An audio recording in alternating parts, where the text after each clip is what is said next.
बल्दिया का इलेक्शन है और बल्दिया के इलेक्शन में बरखी, आबरसानी,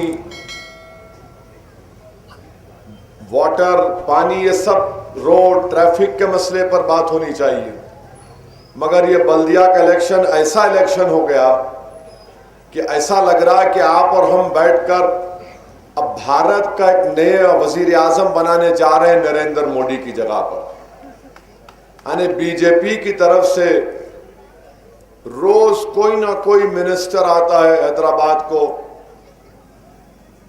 कभी ये मिनिस्टर तो कभी वो मिनिस्टर, बहरहाल पूरे के पूरे उतर गए यहां पर। उनको दिल्ली से ज्यादा हैदराबाद पसंद आ गया और यहां उतरते ही प्रेस कॉन्फ्रेंस करते हैं, मजलिस को गालियां देते हैं, पुराने शहर की तौहीन करते हैं और कहते हैं कि पुराने शहर में हम सर्जिकल स्ट्राइक करेंगे, पुराने शहर से पाकिस्तानियों को, रोहिंग्याओं को, अफगानियों को निकालेंगे। मैं बीजेपी से पूछना चाहता हूं, दिल्ली का तुम्हारा प्राइम मिनिस्टर कब से इतना कमजोर हो गया कि 6.5 साल में उसको 100 पाकिस्तानी नजर नहीं है हैदराबाद में? अगर है तो नाम निकालो, 100 गैर पाकिस्तानी जो गैर कानूनी यहां पर रह रहे, नाम दो उनका। रोहिंग्या अगर गैर कानूनी रह रहे तो दो उनको, नाम बताओ। नाम नहीं बताएंगे और सिर्फ बोल देंगे ये देखो मजलिस की वजह से पूरा ऐसा हो रहा, और फिर ये बोलना कि सर्जिकल स्ट्राइक करेंगे हैदराबाद पुराने शहर में। सर्जिकल स्ट्राइक एक फौज दूसरे मुल्क के फौज पर करती है। ये पहला वजीर आजम है जो अपने ही मुल्क के शहरियों को पाकिस्तानी, रोहिंग्या, अफगानी कह रहा है।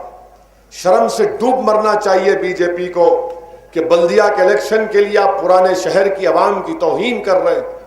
यहां पर हिंदू भाई भी रहते हैं, यहां पर दलित भाई, यहां पर बैकवर्ड क्लास के लोग, यहां पर मुसलमान, यहां पर सिख, यहां पर ईसाई भी रहते हैं, और आप ये कह रहे हैं कि यहां पर पाकिस्तानी है, रोहिंग्या है, अफगानी है। अगर है तो बताओ ना, अगर है तो तुम्हारी गलती है, तुम्हारी कमजोरी है।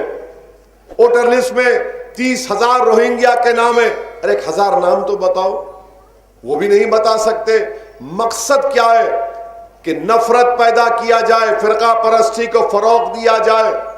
और मैं हमारे हिंदू भाइयों से अपील कर रहा हूं, आप मजलिस के ताल्लुक से आपको गलत फहमी है। आपको मैं ये बता रहा हूं कि 6.5 साल से मोदी की हुकूमत है दिल्ली में।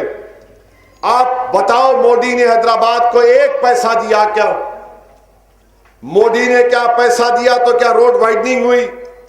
क्या मोदी की हुकूमत ने पैसा दिया तो सीवरेज लाइन पड़ी? क्या मोदी की हुकूमत ने हैदराबाद को पैसा दिया तो क्या यहां पर स्टॉर्म वाटर ड्रेन बनी? हैदराबाद में 100 साल के बाद बारिश हुई, लाखों घरों में पानी आया। गवर्नमेंट का कानून यह है कि अगर दिल्ली की सरकार हैदराबाद के अवाम को पैसा देती तो 10,000 की जगह उनको 80,000 से 1 लाख रुपया मिलता था।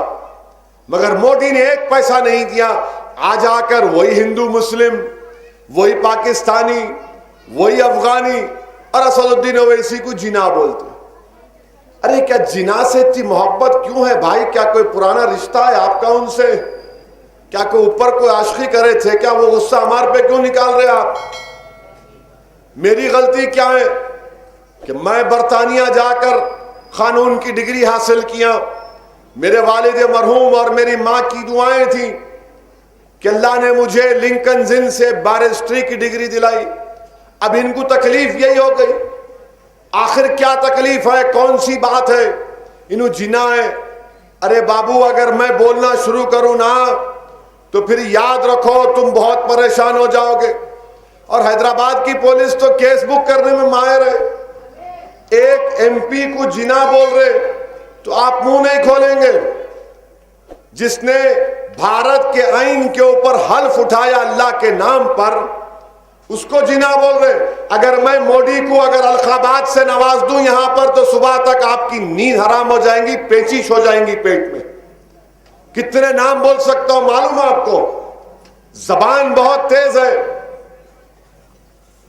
ले जाके जिना से। अच्छा, एक और उनका एक अहमक बोलता है मैं ओवैसी को अपनी जूती पे रखता हूं। अरे वो भी कहीं को रखता रे बाबा, तेरे को कौन रखो बोल रहे? अल्लाह ने गरीबों के दिलों में मेरी मोहब्बत पैदा कर दी, तेरी जूती की जरूरत नहीं है मेरे को।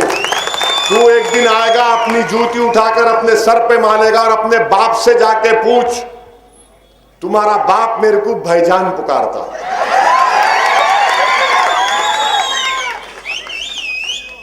अब इतना ही बोला हूं, बहुत बोल सकता हूं।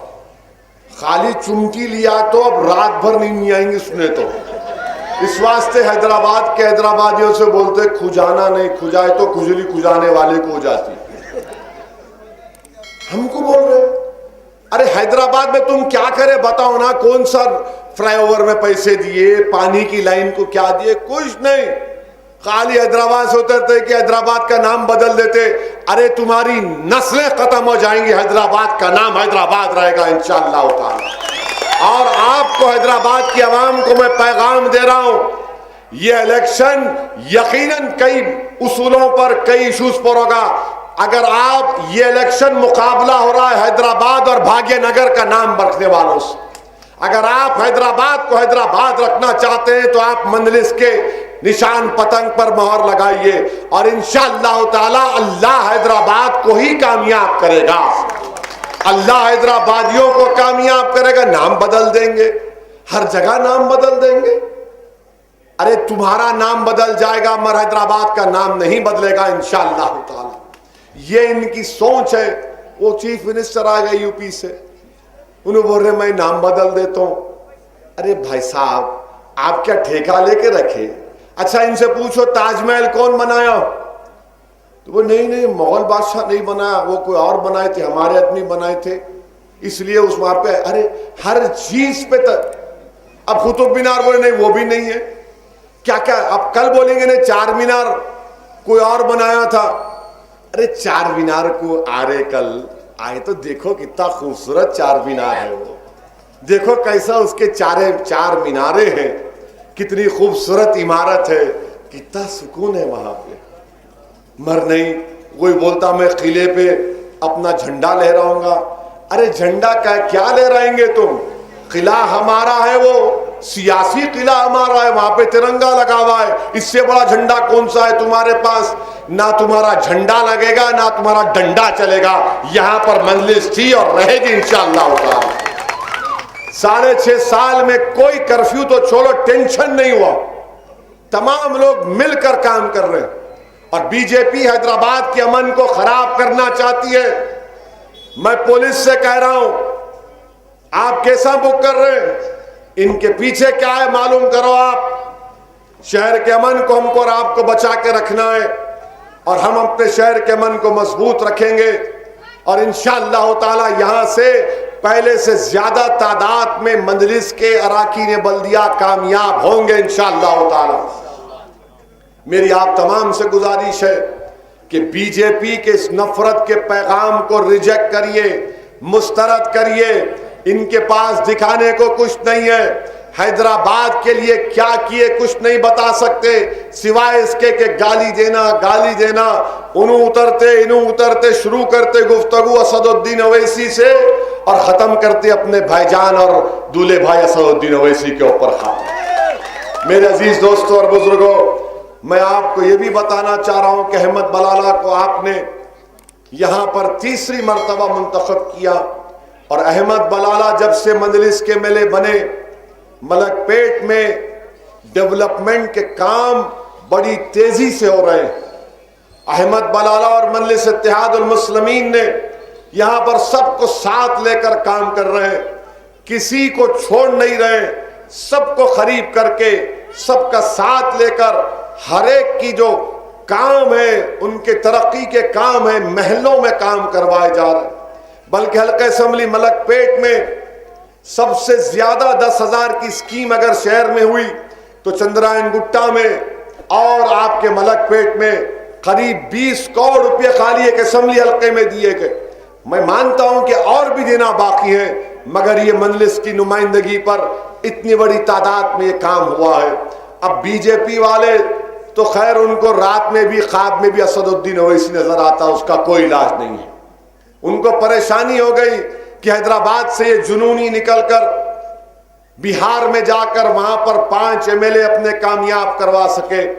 मेरे भाई, बिहार में हमने मेहनत की और ये कामयाबी इसलिए मिली बिहार में क्योंकि 1960 में हमारे बुजुर्गों ने जिस शमा को, जिस चिराग को रोशन किया था, आज उसी चिराग को जो अल्लाह ने बचा कर रखा, उन बुजुर्गों ने हमको ये हुनर सिखा दिया कि बातिल ताकतों के तूफान में भी तुम उस चिराग को जला के रखना। हमने बातिल ताकतों के तूफान में भी इस चिराग को जला कर रखा और इस चिराग की रोशनी अल्हम्दुलिल्लाह बिहार की सरजमीन पर पड़ी और बिहार की सीमांचल की गरीब आवाम ने मजलिस इत्तेहादुल मुस्लिमीन को अपने सीने से लगाया और 5 अराकीन असेंबली मजलिस के वहां से कामयाब हो गए। मेरे अजीज दोस्तों और बुजुर्गों, इस कामयाबी के सिलसिले को हमको और आपको जारी और सारी रखना है। पहले से ज्यादा तादाद में मेरी आपसे गुजारिश है कि अपने वोट का इस्तेमाल करिए। मैं तमाम से अपील कर रहा हूं, हमारे हिंदू भाइयों से, हमारे मुसलमान भाइयों से, दलित भाइयों से, बैकवर्ड क्लास के हमारी खवातीन से कि आप सब मिलकर आइए और मजलिस को सपोर्ट करिए, मजलिस के उम्मीदवार को कामयाब करिए। शुक्रिया। अस्सलाम।